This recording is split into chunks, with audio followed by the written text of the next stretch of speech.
Hi and welcome to this Champions League podcast. This podcast is a part of Popecast Sport. I'm Oscar and I'm here as usual with my co-host. Hello, I'm Daniel and we're finally here. The final of the Champions League between Tottenham Hotspur and Liverpool. Now, we're going to start off this episode by looking at how they got here. So we're going to start off with Tottenham's group stage, where they finished second in a group with Barcelona, Inter Milan, and PSV Eindhoven. And they got 2 wins, 2 draws, and 2 losses, and only actually got through on goals scored against Inter Milan. Moving on to the round of 16, they faced Dortmund, won the home leg by 3-0, and then won the away leg by 1-0, going through with a 4-0 average. Added. Not average, that's the wrong word. Moving on to the quarterfinal, we had a game against Manchester City. The first game, which finished 1-0 to Tottenham at home. And then the second game was a game to behold. It finished 4-3 to Manchester City, and Tottenham went through on away goals. It's a really interesting game, and if you haven't heard us talk about that, go back and find the episode where we talked about that game, because it was a doozy. Then moving on to the semi-final, they faced off with Ajax. Once again starting at home, now with a 1-0 defeat, and followed that up with a 3-2 win at home, away at Johan Cruyff Arena. And to go through some stats from that game, because it was an amazing game to watch. Started out really quick, 5th minute, Matthijs de Ligt, 1-0 to Ajax on a corner. As usual, really strong in the air, and the Tottenham defenders actually let him go. Not good enough. Ajax scored 2-0 in the 35th minute. Hakim Ziyech, a really well-worked team goal. And at this point, 3-0 up at home. Tottenham were not in the races. I agreed that I can confess that I thought that at this point Ajax was through. And I don't know how how most of you felt. Perhaps some of you felt like I did. Maybe some of you don't, but yeah. Moving on to the second half, it was clear that we had another Tottenham out there. As usual, Pochettino is very, very good at changing tactics in the middle of games. And 10 minutes after the break, at 55th minute, Lucas Moura makes it 1-2. 4 minutes later, after a real mess up by the defense, he scores 2-2, and now it became a nail-biter for pretty much 30 minutes, 35 minutes even, with 5 minutes added on. And just as everybody thought it was over, 1 minute left, Ajax has the ball. There's no way Tottenham can do this, right? But no, Lucas Moura on a counter-attack in the 96th minute of 95 added. He scores 3-2 with the last kick of the game. Now, if you look on some stats, Tottenham did win the shot counter with 24-16. They had more shots on goal. They had 60% of the possession in the end of the day. They had better passing accuracy. They passed way more, almost 200 more passes, with a max of 557 passes in this game. And in the end, they were the better team, but I think it was really harsh for Ajax to go out that way. Yeah, like they have been amazing this far, or that far. They deserved better in one way. One of the only mistakes that defense did in the tournament was in that match. Yeah. That weird. Why don't they didn't? They were supposed to just get the ball away from the goal, but nobody achieved to do that. Yeah, I believe Onana was on the verge, the goalkeeper, on the verge of getting the ball, but their defensive midfielder, Lasse Schöne, actually stood in the way. So instead, he stopped Onana from getting it out, and when he tried to kick it away, he got nowhere. And it wasn't easy for Moura. He had to dribble away pretty much like 5-6 players to get a shooting chance, but yeah, just I don't know what China was doing there, and yeah, it cost them dearly. Yeah, that ended their reign in this because they have been beating really big teams, like we have said before. It was so funny to watch them in the Champions League going through this far. But yeah, the dream ended. Actually, when we started believing in them, the dream ended. Yeah. Yeah, we thought, or at least absolutely I thought, that Ajax, yeah, they're good, cool, and I want them to go far, but they're not going to do it. Well, they proved me wrong twice. And then I thought, yeah, now they're the favorites against Tottenham. And then, of course, then they lose. So yeah, commentator's curse. Yeah. I actually think exactly. I wrote that to you when it happened, when they went out of the yeah, you semifinals. did. Yeah. Yeah. I was, why? Yeah. Because we said in every other video, oh, now the dream is over. Now it's over. Now it's over. Then he just, oh, yeah, they're going to win then. Out. Yeah. Yeah. Well, it's weird. Like these are two teams that neither of them I actually cheer on. It's not one of my favorite teams, either of them. But I would say this game, more than anything, with Ajax going out the way they did, this was the time I would say, most emotional after a game. Because I so much wanted Ajax to go through. And for them to lose it in the 96th minute like that. Yeah, it was an intense game. Yeah. Say the least. I actually turned off my TV and or my screen. I just I gave up almost. Even if Tottenham was is a good team, and they have played some amazing football to get to the final, but still, I'm a big supporter for the underdog. Yeah, and if you look on the actual games they played after the group stage, they weren't that impressive. To be fair, they went through very close, just about, as I've already mentioned. But going into the playoffs, the round 16, the quarterfinal, the semifinal, in the end, I would say they actually deserve to be here because they've been playing some really good football, and they've even if they haven't played the best, they've always gotten the goals needed. So yeah.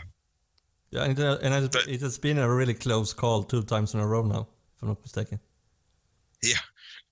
Again, well, 2 games in a row they've gone through on away goals. Match was also close call to get through that thing. Yeah. With Manchester City having a disallowed goal like 3 minutes from the end, or 2 minutes from the end. So. Yeah, they can thank VAR for that decision because nobody in the stadium saw it. Yeah. But it was correct. But I can say that much, even if it was really harsh. It was the correct decision. Yes, it was. And yeah, that match was amazing. I think they're going in strong to the final. You never know with them, even if they're down like 2-0. Yeah. You know, it's Tottenham after all. Yeah, that's really the thing to take away from this. You never know what you're gonna see when you're playing against them. Because I would say they were outplayed. They had some chances in the first half in the second game against Ajax. They had some chances, but I mean, mostly I would say they were outplayed. And then they come into the second, and now it's them outplaying Ajax. Ajax I could say that they had a really good chance in the something like 70th minute. Hakim Ziyech had a really good chance to make it 3-2 on the night for Ajax. And he shot just wide. But that was pretty much their only chance in the entire second half. Their only good chance, anyway. So yeah, and I thought as you when Ajax did 2-0 that this is over. Yeah, like they did it pretty early, in my opinion, also. Like in that way, yeah, I thought like, oh no, they're not gonna come back from that. Yeah. But that first halt was some long things when you think about the highlights. It happened a lot. Yeah. Yeah. But it was a really fun match to watch, actually. And I hope the final will be as entertaining. But yeah, maybe we should move on to the other team that's also in the final. Liverpool. Yeah, let's do it. So, in their group stage, they were facing Paris Saint-Germain, Napoli, and Belgrade Red Star, if I'm not mistaken. Sorry for that if that's wrong, if you're listening down there. I know how sensitive that is to say wrong there. But they actually also moved on the same point, same goal difference, but on more scored goal against than Napoli, and got a second place on that. So that's a really interesting thing that we have two teams in the final that both got the second place by scoring more goals. That's the only thing that was the different against the third team in that group. Yeah, hopefully this is the first time this has happened, because I would say that's insane. Yeah. Not only because it's happened before that teams come in second in their group and gone to the final. That's nothing new. But that they both were on the same points and same goal difference as the team below them. Yeah, like that's this is such a weird season of Champions League. Yeah, but I love it. But yeah, if it's one result I really think I should talk about in that group stage, and that's Red Stars Belgrade's win against Liverpool at home. Yeah, they outplayed them in a lot of ways. Yeah, that was such an amazing game from them. I know that stadium, for some reason, terrifies people. It's built in a way that apparently it does those player walking areas and everything. It's like terrifying, apparently, for some reason. Or at least the other European teams think so. I don't think the other ones in the leagues, in the same league, think so, because they're used to it. But yeah, and I also heard that at home field, they have a pretty good record. I don't remember the exact stats, but they have a really good record in the Champions League playing home on that stadium. Red Star Belgrade? Yeah, they apparently have a pretty decent record. Yeah, I believe you're correct there. Yeah, because they win a lot there. If you look at if you compare the teams they're facing, if you look at and everything like that, they're winning more than losing historically. Yeah, just looking at this group stage, they drew against Napoli, won against Liverpool, and then they got thrashed by PSG, but still 2 out of 3. Yeah, so it's really amazing to see that. But if we continue through the match, I'm a little bit pleasant and surprised in one way. If you go to the round of 16, Liverpool were facing Bayern München. And the first match ended 0-0, and I asked, okay, how is this going to end up? I know how good Bayern München is at home field. This is going to be bad for Liverpool. But in some weird way, Liverpool won their away game against Bayern München with 3-1 and moved on. Oh, that's a pleasant surprise in that way, category. And in the quarterfinals, maybe this is one of their question mark easier games. Maybe not, because they have gone into quarterfinal, other team. So, but they were facing FC Porto. And if you look before the Champions League started and everything, that should be a walk in the park for Liverpool in a lot of ways. But the first match ended 2-0 for Liverpool at home against FC Porto, and the second one in Porto ended 4-1 for Liverpool. So, yeah, pretty easy after all. But then we come into the really strange one when we come into the semi-finals. I didn't think this was going to happen. I can add that much after the first match. I can tell you why now when we look at the first one. Liverpool were facing Barcelona, and it started in Barcelona with a 3-0 win for FC Barcelona. That's like game over when you face a team like that almost, because Barcelona, maybe they wouldn't win away, but they could just play out the game. What's their chance that they will lose with 4-0 in a match? But yeah, that's exactly what happened. Liverpool won with 4-0. And the scorers in that were special Mats, and I never believed that it would happen in a million years. I could add that. But the scores were already in the 7th minute. Wijnaldum in the 54th and in the 56th. And then we have the corner. Everybody have been talking about, I think. In the 79th minute, where... what is the English term now again? For that? The guy who tosses in the ball and all that stuff. Yeah, the ball boy, I guess. Just call him ball boy. Yeah. That sounds a little bit weird, but I don't know the official term, but let's call it ball boy for that now. It makes genius sense. kid. Yeah. Remind me now again. He gave him the ball, another ball first. Or if I'm mistaken. Yeah, before the original ball was even out of play. Yeah. And who was it in Liverpool that noticed that? Now again?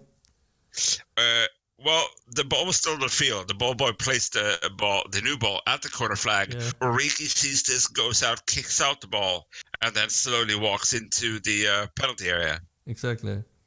And everybody was looking at the other ball. And, yeah. So as Alexander Arnold takes the corner before the Barcelona defense even is... Oh, wait, they're asleep at this point. They're looking into the ground. They're talking to each other. Yeah. They're not aware. I don't know what they were doing there. Sleeping a lot. And then the corner comes, and of course, goal, because everybody was sleeping. Yeah. Besides some Liverpool players that were awake. Well, to be fair, I would say there were only two players that were awake on that corner, and they was Trent Alexander-Arnold who hit the corner, and Origi who scored the goal. Yeah, and the man of the match, the ball boy. Yeah, definitely. So yeah, they moved on with 4-0 in goal, the last match there. And if we look at the stats for that match, we have, of course, Barcelona had more ball. It's really not that often it doesn't happen, but Liverpool had 42% and Barcelona 58%, so pretty decent from Liverpool. But yeah, Liverpool were outshooting them with 13-8 in shots totally and 7-5 in shots on goal.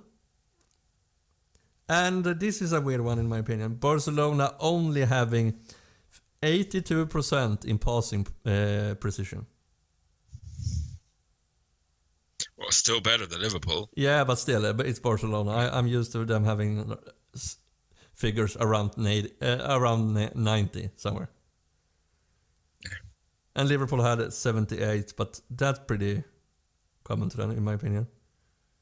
But yeah, I never believed that this would happen. And in the first half, after the first, I didn't believe it either, because they didn't have enough goals, Liverpool. I think it was 1-0 of the first half, if I'm not mistaken. Yeah. Yeah, and I asked, how in the living something are they going to score 3 goals in the second half?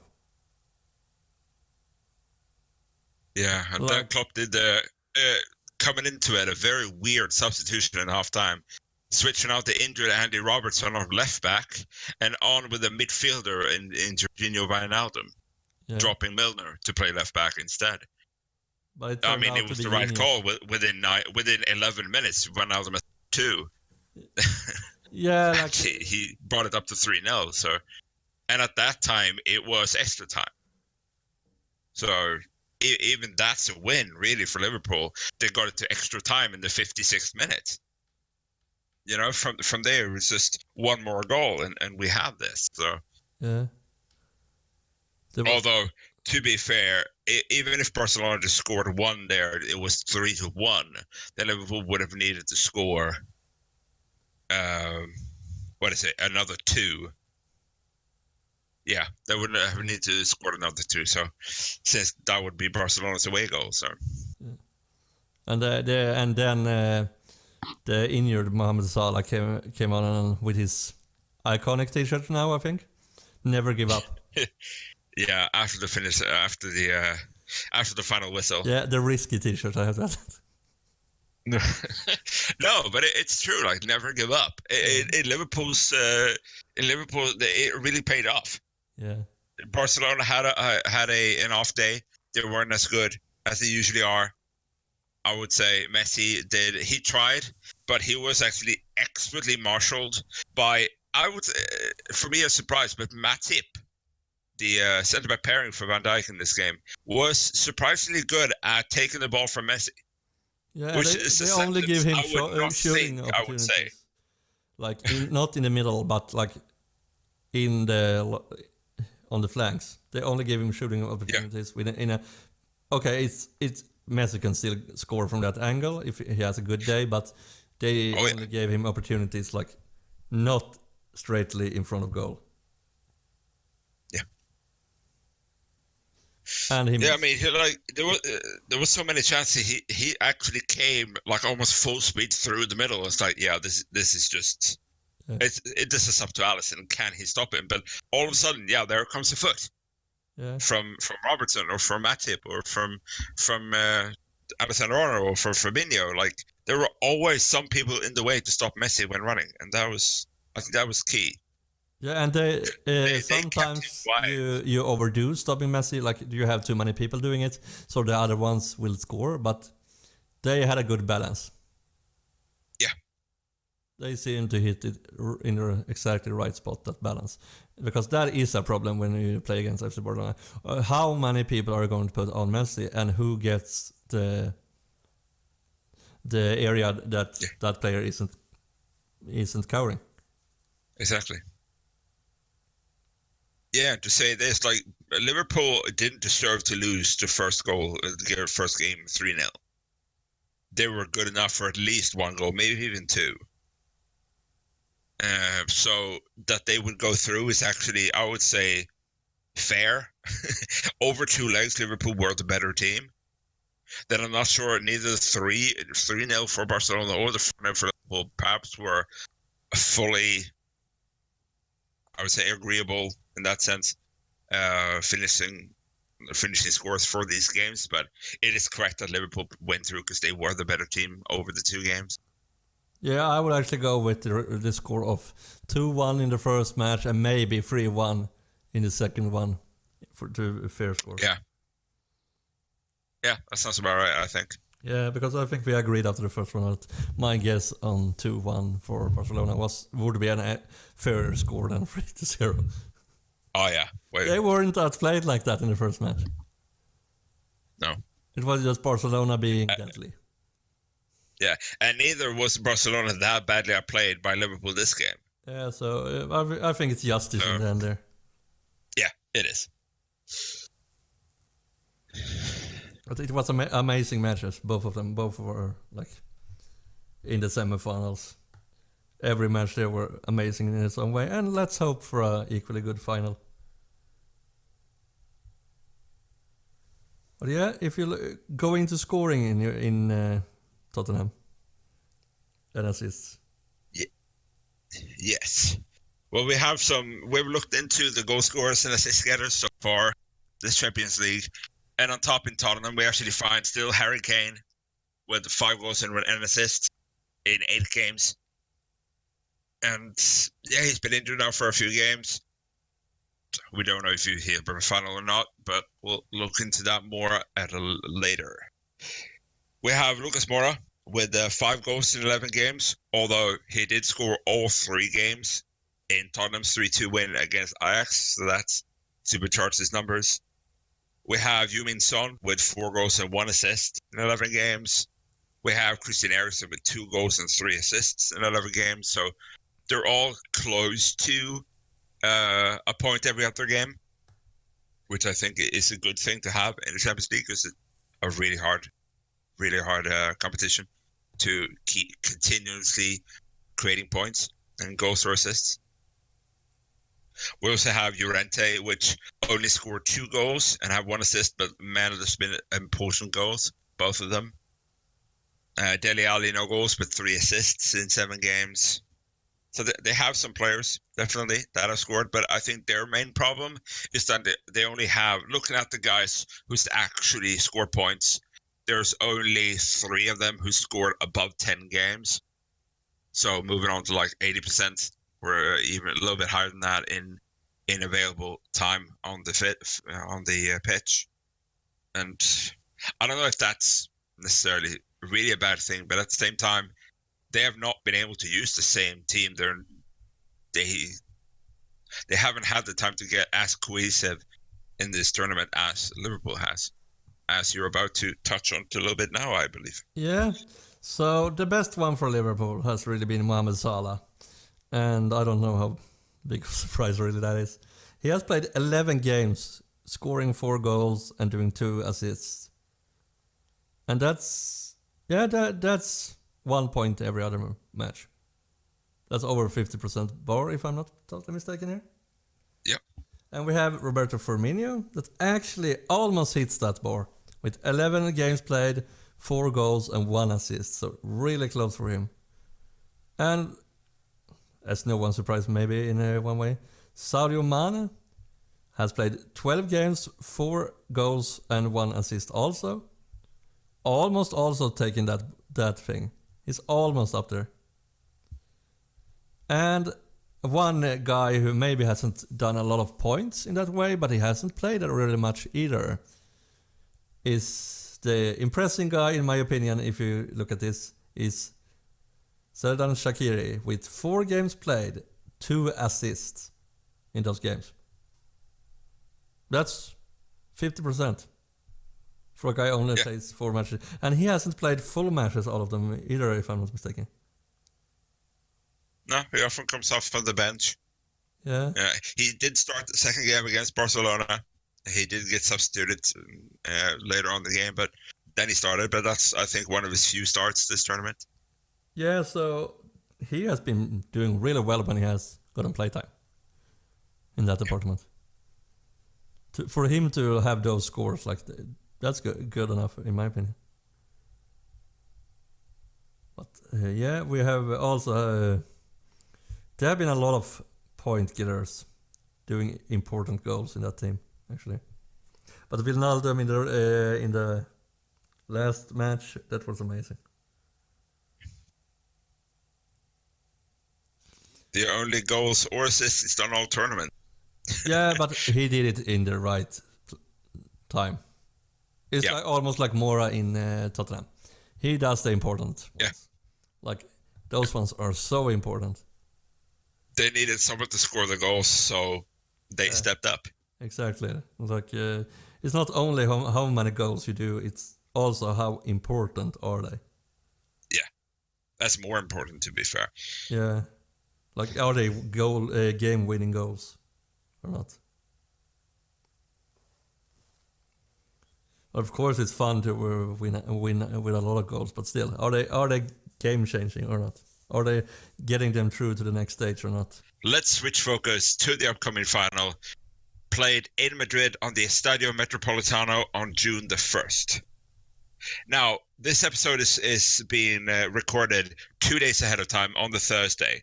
So the injury list that we're about to go through might have changed by the time the game starts, but this is as it stands right now.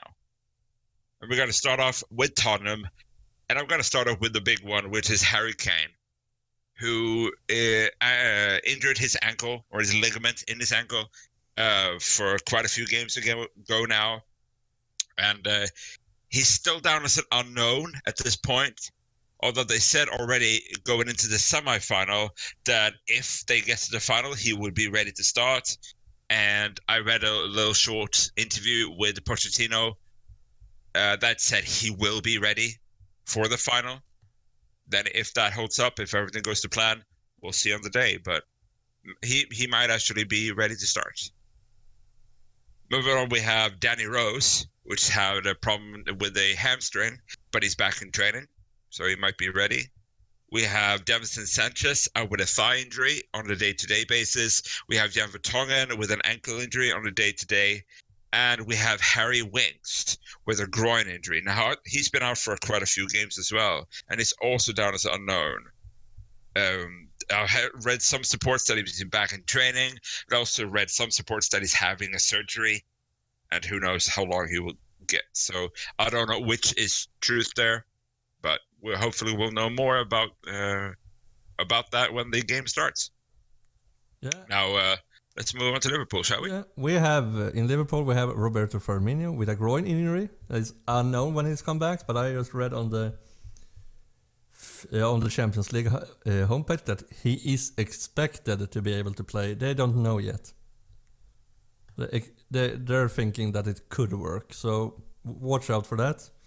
And we have Naby Keita with a groin injury. Also possible that he could be back, actually. So this is really interesting that way. And we have Adam Lallana with a muscle injury, unknown.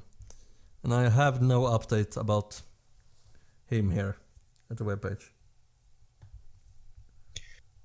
Yeah, I gotta add, Keita is an interesting one because when he first got injured in the first leg against Barcelona, they were talking about a season-ending injury.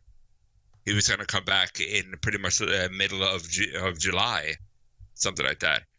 But now we had two sources, one that says he's going to be back May 31st. So he might be ready for the game, he might not, even if that date is correct. And another source that says back in training. So he might be ready way before time, or maybe those are wrong and he's actually out until the middle of July. Like, it's still unknown. But yeah, maybe. Yeah, so it will be an interesting one in that direction, because a lot of those names we have mentioned here could change games. Yeah, absolutely, the two top strikers of Kane versus Firmino.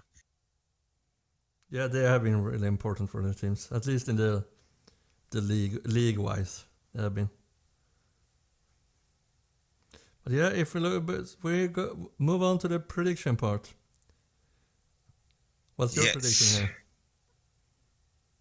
My prediction is for Liverpool to get revenge from last season, and then they're going to win the final with 2-1. Oh. So, what do you think? I'm going for also a Liverpool win, but I'm going with 3-1. I think they will be a lot better than the last final they played last season.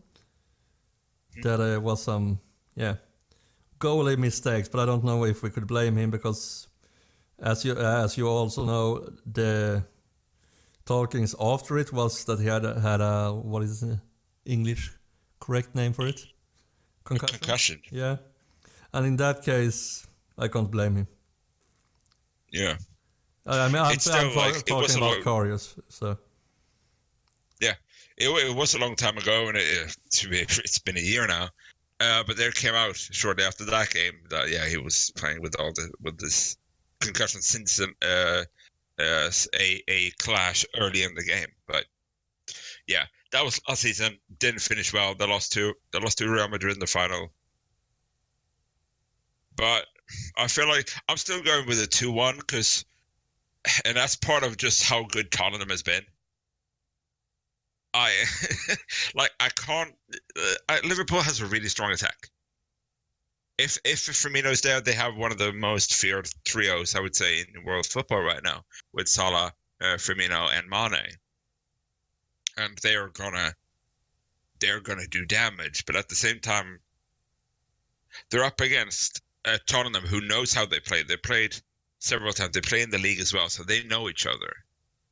And I think that will actually be to the benefit more of Tottenham, which is going to be able to close down Liverpool better than I think Liverpool may be able to find weaknesses in Tottenham's defense in that sense. But I still don't.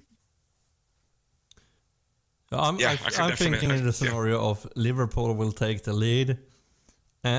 Maybe even with 2 goals, then Tottenham will push for it, and maybe they get 1 goal. But like, they know that this match is no tomorrow.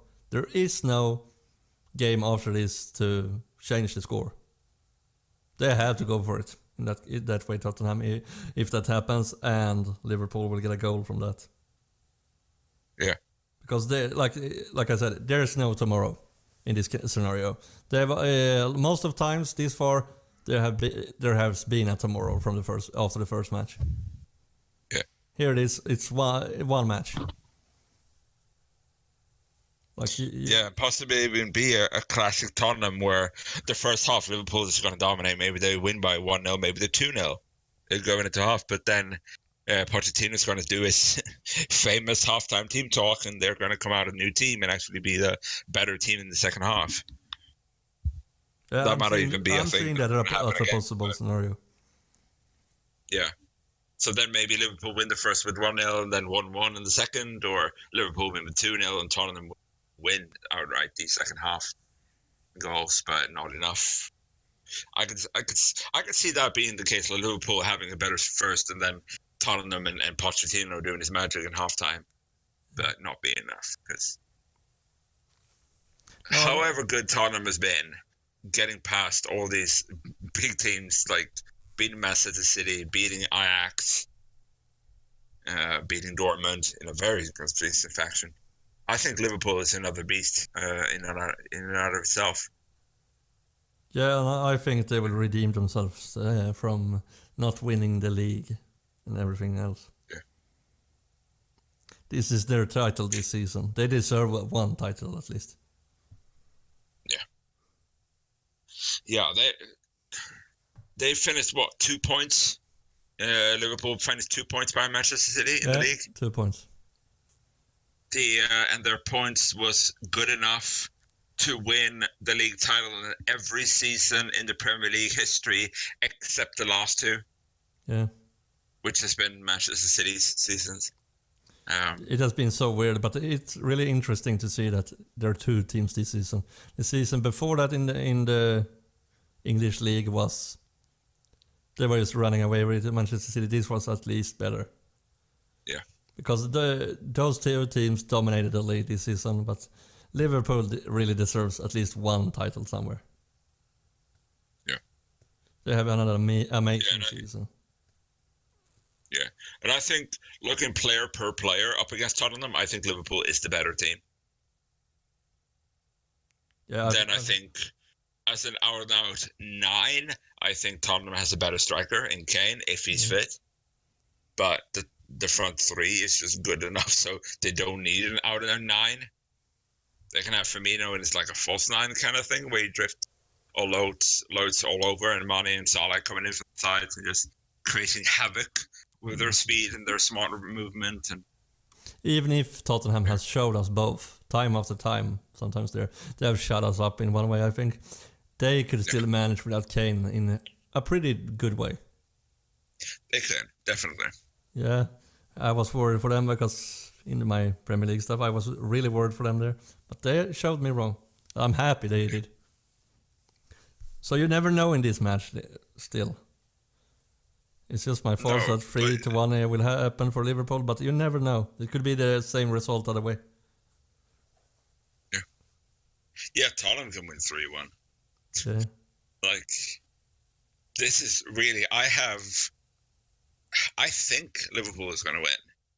But you can never count out Tottenham, it feels like. No, we have done that mistake sometimes here. Yeah. So... But it will be really another interesting game to watch, definitely. Yeah, really interesting. And in one way, it's going to feel empty. No Champions League anymore. Well, until next season. Yeah, that's a long way. That's a long time away. Yeah. But yeah, it's a full summer before. Two teams that had gone through here with pretty rough matches, in my opinion. If you look at how good the teams has been, maybe Tottenham has had an easier way on the paper, but not in reality. No, I'm not sure they even got it easier on paper. I would say if you take game for game, Liverpool had Bayern München and Tottenham had Dortmund. At the time, Dortmund, I believe, was leading in the league. And I would say Dortmund was back then actually a better team than Bayern München. Of course, now Bayern München won the league a few points ahead of Dortmund. I think it was well, maybe actually. They face good It's like teams, in both of the them, Premier but I'm taking the decider of Ajax on paper is, in my opinion, worse than Porto. On paper. Ajax being worse than Porto. On paper, yeah, I would see Porto winning that one before the season, if I had to say it before. I think actually Ajax would, even before not thinking of what happened, I would still say that Ajax would be my favorites. Yeah. In that. And it would be maybe. But yeah, I can understand. It's a little tougher because it's two. I wouldn't say small leagues, but lesser leagues. Yeah, medium. I want to call them I want to call them medium ones, maybe. Yeah. But if we compare to, I have never mentioned that before, that we're from Sweden. Our league is around 27-30, if I'm not mistaken. Everybody could correct me on that one, but we're counted as a small league. Oh yeah. And we would be beaten the holy something out of us if we faced Porto or Ajax, even before the miracles this season. Yeah. I would even say tiny, like we're below small. Yeah, like absolutely. When it comes to European, we would lose almost every time against those two teams, even if we look before what they did this season. Oh yeah. I have seen matches between Swedish teams and teams from those leagues. Oh my god. Yeah, we're nowhere near neither Liga North or they are in talent in our. Yeah, and that makes this hard in one way because they're medium teams if we do that comparison. Yeah. And that's a field most people don't look at. Like comparing where they are in the same way against each other. Big teams is much easier. Really small teams maybe is easier, but medium teams that's difficult. Yeah. At the same time, I would say both Ajax and Porto show that they can hang with the big boys. This Champions League. I'm really impressed. Ajax got further, but Porto played really well as well. So yeah, they showed us how good they are. It's been a really fun Champions League to follow. And not only for the big teams coming far, but absolutely for the smaller teams getting further than you anticipated them to do. Yeah. Even though it sounds weird to mention, but Manchester United would be a smaller team than PSG at the time, at the moment right now. I would say that. Not with history, but at the moment, Manchester United is a smaller team than PSG. And for them to be able to beat Paris Saint-Germain over two legs, even in the way they did it, even that is a big shock and worthy of a surprise, so to speak. Yeah, because they haven't been as usually this season. Manchester United. Well, the last few years. Yeah, they have their bright moments, of course, but they were. I would say it's been a few years now since they were a top team. Either in England or even less in Europe. So yeah, they have their bright moments. I can say that. They at their peak when they play like they should, they're amazing. Yes, they can beat almost anyone in that moment. Yeah, the problem right now is that those moments are few and far between. Yeah, and I thought their new coach would save them from that, but I'm worried for when I saw the ending of the season. Yeah. Well, I hope they don't sack him. I hope actually he gets a few transfer windows to try to move out the players he doesn't want, bring some players he wants to use, and perhaps they can be on their way up. Yeah. I mean, they're far down even in England. The top teams around them have become way better in their few years of not being at the top anymore. So they're going to have to do some massive climbing to be up there again, even to compete for English league. The funny thing is, if we look league-wise, how good the leagues are, that point system. Yeah. This is an interesting year. We have two English teams, both in the Europa League final and the Champions League final. Like that, that's insane. So weird. Yeah. But still, in the Europa League, those two teams were way too good for that competition. In that sense, yeah, but at the same time, they didn't fit in the Champions League. So Yeah, I don't know what I mean. Like they were like yeah, way too big teams for that competition. yeah. But yeah, But talking about that, Ajax this year coming to the semi-final of Champions League. Was it 2 years ago? They were in the final of the Europa League against Manchester United. Something like that. Wasn't that played in Sweden?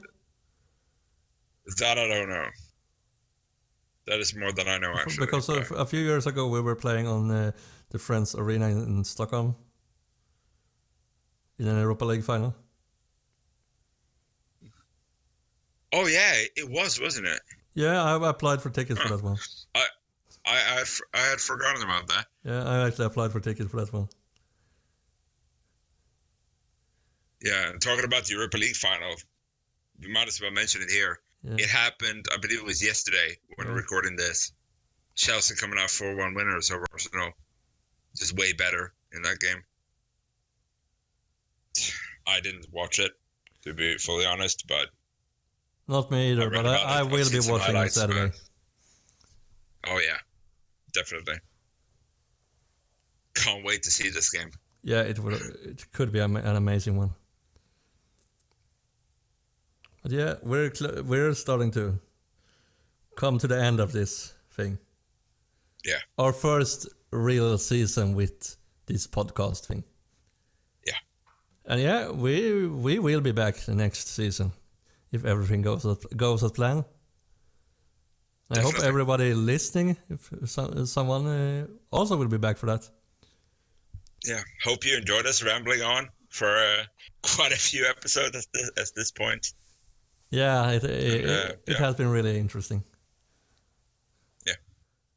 But yeah, we will be back for the next season. I don't know when we will be back, if we're back on the group stage or if we're back on the run of 16, but we will be back.